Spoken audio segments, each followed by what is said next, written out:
గురువు ఆయనకు 12 మంది శిష్యులు. ఒకరోజు గురుగారు ఊరికి పోవాలని కొంతసేపటికి రాగి చెంబు కింద పడింది. అంతే. కొంతసేపటికి సార్ కింద శిష్యులు గురుకి ఇంకా కోపం వచ్చి ముద్దులార కింద పడితే బండిలో వేయాలని తెలియదు అన్నాడు.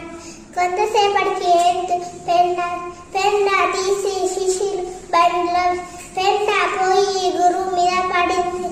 గురువుకు ఇంకా కోపం వచ్చింది. అయితే కొంత దూరం పోయినాక కారు అడ్డం వచ్చింది. అయితే బండి దాంట్లోకి దిగింది.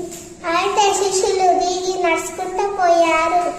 అయితే కొంతసేపటికి బండి దాంట్లో దిగింది.